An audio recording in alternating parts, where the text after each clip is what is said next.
Welcome to my channel the hope 786। I am Sheikh Bilal Tufail advocate.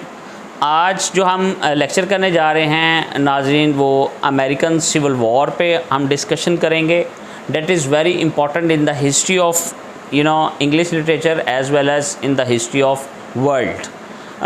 ये lecture हम क्यों करने जा रहे हैं, चूँकि हमने जो अपनी इंग्लिश लिटरेचर की सीरीज़ शुरू की हुई थी उसमें हमारे पास एक नावल था बिलव्ड, जो अफ्रो अमेरिकन लिटरेचर है। लेकिन वो करने से पहले हमें अमेरिका की जो हिस्ट्री है सिविल वॉर की, उसके बारे में बात करनी है। आज हम उस पर बात करेंगे कि अमेरिकन सिविल वॉर का मोटिव क्या था, उसके पीछे कॉजेज़ क्या थी, उसके आफ्टर वॉर इम्पैक्ट क्या थे, किन के दरमियान हुई।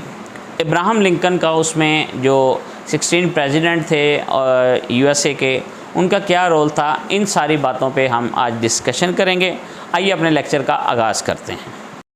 जी, अमेरिकन सिविल वॉर, इसकी क्या वजूहात थी, इसकी कॉजेज़ क्या थी अमेरिकन सिविल वॉर की।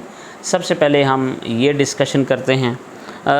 जैसा कि मैंने आपको बताया कि साउदर्न और नॉर्दर्न जो स्टेट्स थे उनके दरमियान एक जंग जारी थी, और जो जंग की मेन वजूहात थी, जो मेन कॉज थी, वो थी स्लेवरी।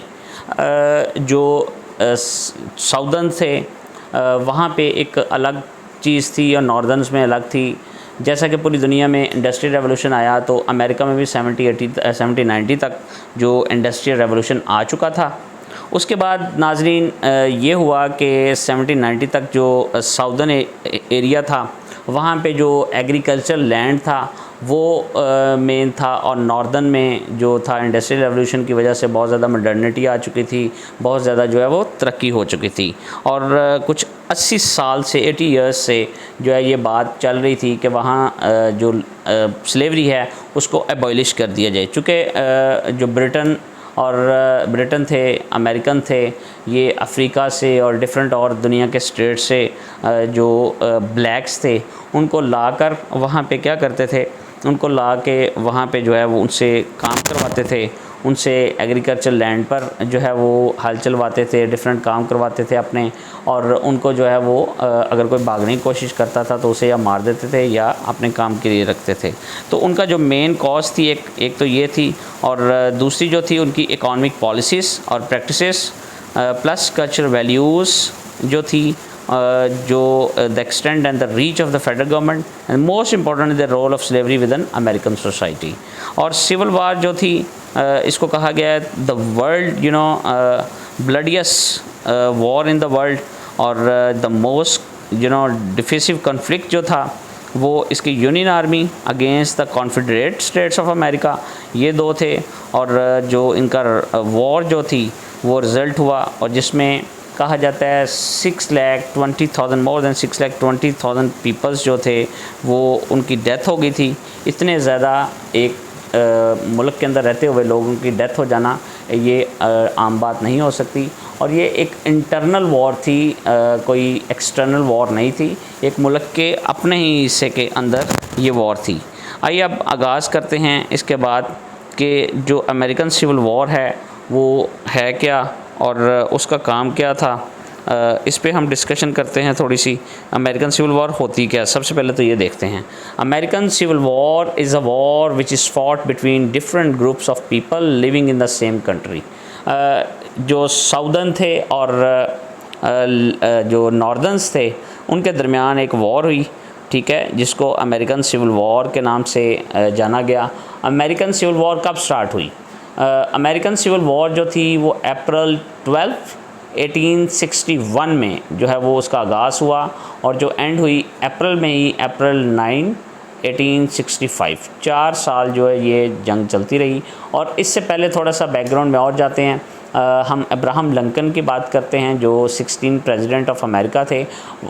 उनकी जो लिबरल पार्टी थी उसका आगाज़ ही इसी वजह से हुआ कि उन्होंने कहा था कि जो एमेंसिपेशन ऑफ स्लेवरी है उस पे, वही उनका मेन मोटिव था, टारगेट था, उसी पे उन्होंने इलेक्शन जीता, और वो 16 प्रेसिडेंट ऑफ जो अमेरिका आ गए।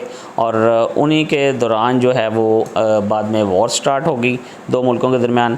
अमेरिकन सिविल वॉर की जो डेफिनेशन थी बेसिक, वो मैंने आपको सबसे पहले बताई फिर इसके बाद क्या हुआ, अमेरिकन सिविल वॉर जो थी वो किन के दरमियान लड़ी गई। सेकंड क्वेश्चन हमारे पास, अमेरिकन सिविल वॉर जो यूनियंस के अगेंस्ट जो नॉर्थ थे एंड कॉन्फेडरेसी के जो साउदर्न्स थे उनके दरमियान लड़ी गई। जो साउदर्न्स थे, कॉन्फेडरेट्स थे, वो 7 मुल्क थे, 7 स्टेट्स थी। उसके बाद 4 जो स्टेट्स थी, साउथ कैरोलिना, मिसिसिपी, ये मिला के और ये उनके साथ दोबारा शामिल हुए और ये 11 स्टेट्स जो है वो बन गई। अच्छा, इसके अंदर जो है थी वो है क्या थी जी, जो सिस्टम ऑफ स्लेवरी था अमेरिका में और वो एग्जिस्ट करता था और जो between north and southern states थे वो रिस्पॉन्सिबल थे सिविल वॉर के। सिविल वॉर को कहा जाता है जी कि ये बड़ी ब्लडिएस्ट जो सिविल वॉर थी अमेरिका के अंदर, जिसमें बहुत सारे लोग जो हैं, मिलियंस पीपल जो हैं उनको मार दिया गया, बहुत सारे इंजर्ड हो गए और बहुत ज़्यादा इसमें प्रॉब्लम्स आई। और फिर क्या हुआ जी कि इसका एंड हुआ, जिसकी वजह से जो हमारे प्रेसिडेंट थे यूएसए के, अब्राहम लिंकन, उनकी भी डेथ हो गई, उनको भी असैसिनेट कर दिया गया नवंबर में। और नवंबर जो बिल्कुल एंड था उनका जो है वो 15 अप्रैल को उन्होंने वो जो सारा मामला थे वो देखने थे, 14 को सिनेमा देखने के दौरान उनको असैसिनेट कर दिया गया। इसके बाद आगे क्या हुआ जी, जो रिपब्लिकन पार्टी थी उसने जो फॉर्म बनाई, उसका जो मेन ऑब्जेक्टिव था वो ये था कि एंड ऑफ स्लेवरी। जिस तरह मैंने पहले भी डिस्कशन की है कि आपको बताया है कि जो अमेरिकन सिविल वॉर थी वो अब्राहम लिंकन की वजह से जो है वो ख़त्म हुई थी। अच्छा, सिविल वॉर जो थी वो स्टार्ट होगी between Confederate States of America. उसने क्या किया, उसने अटैक कर दिया फोर्ट समटर पे इन चार्ल्सटन में ऑफ नॉर्थन स्टेट पे उसने हमला कर दिया, जिसके नतीजे में जो वॉर थी वो स्टार्ट हो गई। इसका एक आगे जाके एक जो कहते हैं कि पीक आती है, जो बैटल चेंज होती है वो शार्प्सबर्ग के नाम से, वॉर ऑफ शार्प्सबर्ग, जो रिमेंस कहते हैं कि ब्लडिएस्ट डे था in the history of America, जिसमें with a combined totally of more than 1 lakh people dead. एक दिन में 1 लाख से ज़्यादा लोग जो है वो उनकी हत्या हो चुकी थी।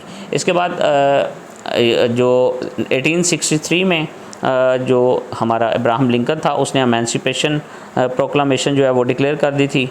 उसने क्या कहा था, उसने कहा था Lincoln issued the emancipation proclamation which freed all the slaves in southern states. और उसने बाकायदा तौर पर यह अनाउंस कर दिया था कि साउथर्न स्टेट्स के जितने भी स्लेव्स हैं इन सब को जो है वो आज़ादी दे दी जाएगी, क्योंकि यूएसए जो है वो एक मुल्क है, उसके under the umbrella of America, under the umbrella of USA तमाम लोग ऑल आर इक्वल हैं और उसी के जो है वो अंडर रहेंगे, ना कि ऐसा होगा कि 2 अलग अलग स्टेट्स हों और जो ब्लैक्स हैं वो भी हमारे बराबर हैं। इसके लिए वो अब जो एफ्रो अमेरिकन है जिसको हम रेड इंडियंस भी कहते हैं, ठीक है। इसके बाद जो प्रोक्लामेशन जब हो गई तो वो उसकी सक्सेसफुल जो हो गई, फिर वो कन्वर्टिंग क्या कर दी गई, civil war in pro slavery virtual और एंटी स्लेवरी, ठीक है, इन दोनों में कर दी गई। फिर इसके बाद क्या हुआ, इसके बाद जो वहाँ पे था एक ग्रांटली जो नॉर्दर्न स्टेट्स का, साउदर्न स्टेट्स का, और उसकी आर्मी जो थी उन्होंने कंट्रोल हासिल कर लिया of the strategic rail centre of Petersburg which was used for trading in southern states के लिए होता था। चूँकि यूलिसिस एस जो था वो इसने अपॉइंट किया था अब्राहम लिंकन ने, जिसने इसको जो है वो चारों तरफ से वहाँ पे घेर लिया था और इसको वहाँ पे इन्होंने जो ग्रांटली था इसको और इसकी आर्मी को चारों तरफ से घेर के वहाँ पे मारा और इसी के साथ जो है वो जंग वहाँ पे ख़त्म होती थी। जो फाइनली फिर जो कॉन्फेडरेट आर्मी थी उन्होंने सरेंडर कर दिया अंडर द यूनियन 1865 में, जिससे सिविल वॉर का एंड हो गया। जो हमारा पास यूलिसिस एस था वही मेन पायोनियर था और उसी को फिर सुप्रीम कमांडर बना दिया गया। उसी का जो कॉन्फेडरेट आर्मी जो थी, कॉन्फेडरेट आर्मी और यूनियन जो थी, जो कॉन्फेडरेट आर्मी थी उसको हराने के बाद जो यूनियन थी उस सब का सुप्रीम कमांडर जो था वो यूलिसिस को बना दिया गया। अच्छा, just after the surrender of Confederate जो सिंपथाइज़र था जॉन वाइक्स बूथ, उसने असैसिनेट कर दिया 14 अप्रैल 1865 को किसका, अब्राहम लिंकन का। और अब्राहम लिंकन जो पायोनीर थे, जिनकी काबिज से स्लेवरी जो है अबॉलिश हुई थी, इन्होंने आगे जो है वो उसको सारी चीज़ों को जो देखा था, लेकिन वो उसकी पूरी जो एमेंसिपेशन थी, फ्रीडम था, उसको एंजॉय नहीं कर सके। अब इसके बाद के क्या हालात थे, जो अमेरिकन सिविल वॉर थी had made the foundation of American very strong by ending the northern and southern tension. इन दोनों को आपस में फिर मिला दिया गया। जो सिविल वॉर थी वो further strengthen the foundation of America and give a new form to the US constitution. अब यूएस कॉन्स्टिट्यूशन, इसका जो आफ्टर वॉर था इम्पैक्ट सबसे मेन क्या हुआ, 13, 14 और 15 जो अमेंडमेंट हुई अमेरिका के कॉन्स्टिट्यूशन में, उसमें जो ब्लैक्स थे उनको बराबरी के हकूक़ दे दिए गए और ये शामिल होकर दिया गया कि ये सारे जो हैं वो एक ही जो है वो झंडे तले रहेंगे यूएसए के, ठीक है, और इन सबको जो है वो पूरी आज़ादी होगी अपनी बात कहने की। तो ये उसके बाद के जो इम्पैक्ट थे, और आज तक की कहा जाता है हिस्ट्री में इंटरनल जो किसी भी मुल्क के इंटरनल मैटर्स हैं उसमें सबसे बड़ी जो जंग हुई है वो अमेरिकन सिविल वॉर है। उसका इम्पैक्ट पूरी दुनिया, सिर्फ इस पे बल्कि पूरी दुनिया पे, चूँकि ट्रेड से होती थी तो ब्रिटेन जो था वो भी चूँकि स्लेवरी को जो है वो उसने अपने तरफ से ख़त्म कर दी थी, यहाँ पे कॉलोनाइजेशंस थी उसको ख़त्म किया था। तो ऐसे ख़त्म करते करते करते अब वो जो कॉन्फेडरेट थे उनकी हेल्प नहीं कर सकता था, वो भी फिर पीछे रहा। तो फिर अमेरिका ने ही अपने इस सारे मैटर को रिज़ॉल्व कर दिया। तो ये अमेरिकन सिविल वॉर है। हमने जो है इसको एक बर्ड्स आई व्यू दिया आज।